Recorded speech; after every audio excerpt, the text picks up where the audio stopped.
आप किसानों के बीच में खड़े हैं, मंडी में खड़े हैं, कहीं ना कहीं जैसे विरोध सोशल मीडिया पे किसानों का देखा जा रहा है। ऐसे में आप कैसे देख रहे हैं कि किसान कैसे आपके साथ और भारतीय जनता पार्टी के साथ खड़े हैं? ये सवाल आप किसानों से पूछते तो ज्यादा अच्छा रहता।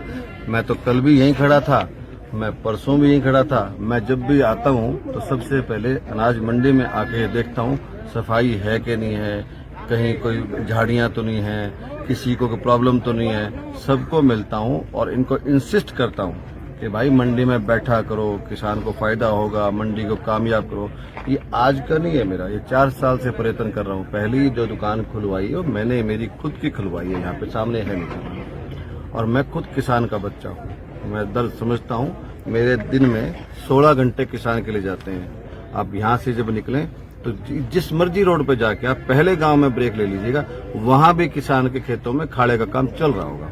अभी अगर मेरी और दूसरी रिक्वेस्ट है कि 1 किलोमीटर दूर एक लोधेसर गांव है, प्लीज आप जरूर जाइएगा और आपको रोड पे ही काम चलता हुआ दिखाई देगा। सारा दिन यही सोचते हैं, मंडी में रहते हैं और ये सब किसान इनसे पूछिएगा, आप इन्हीं की सोचते हैं सारा दिन। आपकी भूमिका तो सेवक के रूप में रही है। आप चाहे लाइब्रेरी की बात हो, चाहे जिम की बात हो, वो मिलती रही है। और किसानों को जो लाभ मिला है उसको आप कैसे देखते हैं देश के अंदर? देखो, मैं इतना बड़ा नेता नहीं हूँ और राजनीति मेरा कोई शौक भी नहीं है। मैं तो मेरे इलाके में और मैंने यहाँ काम करना शुरू किया है और यहाँ देखा है, यहाँ कुछ राजा महाराजा टाइप के लोग थे, उनकी यहाँ सल्तनत थी। तो ना यहाँ हॉस्पिटल था, ना यहाँ बस स्टैंड था, ना यहाँ स्कूल हैं, और तो और हमारे को ऐसा इन्होंने निचोड़ के रखा कि एक कॉलेज भी नहीं है। 5 बार का मुख्यमंत्री एक दिया चौटाला जी को, 2 बार देवीलाल जी को मुख्यमंत्री बने, 1 बार हुकम सिंह जी मुख्यमंत्री बने, 1 बार बनारसी दास गुप्ता जी मुख्यमंत्री बने, 1 बार देवीलाल जी डिप्टी पीएम बने। उसके बाद लगातार चुनाव जीतते रहे, डिलिमिटेशन से पहले भी और डिलिमिटेशन के बाद भी। 23 बार ये लोग चुनाव जीते। कि अगर एक कॉलेज यहाँ खुल जाता लड़कियों का, लड़कों का, तो इनको क्या क्या नुकसान हो सकते थे।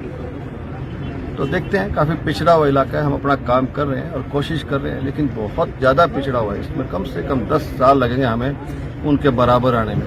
अगर चौटाला गांव में कॉलेज हो सकता है, चौटाला गांव में हॉस्पिटल हो सकता है, चौटाला गांव में एक स्टेडियम पता नहीं 90 करोड़ का बताएं 100 करोड़ का हो सकता है, वहां अगर सीवरेज हो सकती है, तो ये चौकटा तो छोटा सा ही है। इसमें जब 2 लाइन और लग जाती सीवरेज की तो क्या दिक्कत थी, ये मंडी डेवलप हो जाती।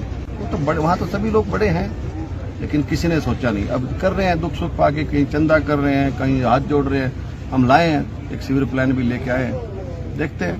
सरकार की तरफ से भी चल रहे हैं, ये समाज सेवी की तरफ से चल रहे हैं। हमारा एक बहुत बड़ा ग्रुप है जो हम जिन जिन लोगों को भगवान ने अपनी नेमत दी, जिन्होंने हमारे पर जो आशीर्वाद भगवान का मिला, तो हमने सोचा कि हम भी अपनी सोसाइटी को कुछ वापस दें। तो हमारी जो जो भी प्रॉपर्टी है, हमने उसका X हिस्सा कुछ लोगों ने मिलके एक फंड इकट्ठा किया है। जहाँ जरूरत पड़ती है, ये रहा किसान का बेटा है, इसके पास इतने पैसे नहीं है, ये सच है।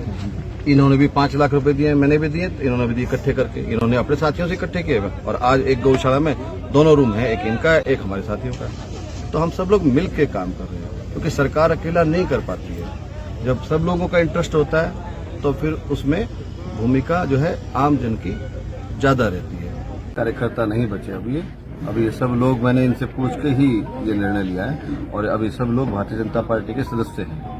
अब ये अपने बड़ों से क्या बात करेंगे, वो तो ये जान। जब आप किसी पॉलिटिकल पार्टी के हिस्सा हो जाते हैं तो आपकी निजी राय बचती नहीं है। वहाँ बोर्ड्स होते हैं, परिषद होती है, संसदीय बोर्ड है, बड़े संत हैं, कई लोग तो पार्टी में बहुत बड़े बड़े, तो उनके ही निर्देश, उनकी सलाह मान के ही काम किया जाता है। यहाँ खुद की इच्छाएं नहीं रखी जाती। देश की सबसे बड़ी पार्टी है और देश हित में काम करते हैं। यहाँ अपनी देश के लिए अपनी इच्छाओं को रोक के रखना चाहिए और संयम से देश के लिए काम करना चाहिए। कंवर साहब भारतीय जनता पार्टी के उम्मीदवार हैं और अब जो ये चुनाव है, ये मोदी जी का चुनाव है। जिस प्रकार मोदी जी ने देश के लिए काम किया है, पिछड़े के लिए अंतिम व्यक्ति तक जो सोच रखी है, उसका यही परिणाम होगा कि अशोक कंवर काफी अच्छे वोटों से यहाँ जीत जाए।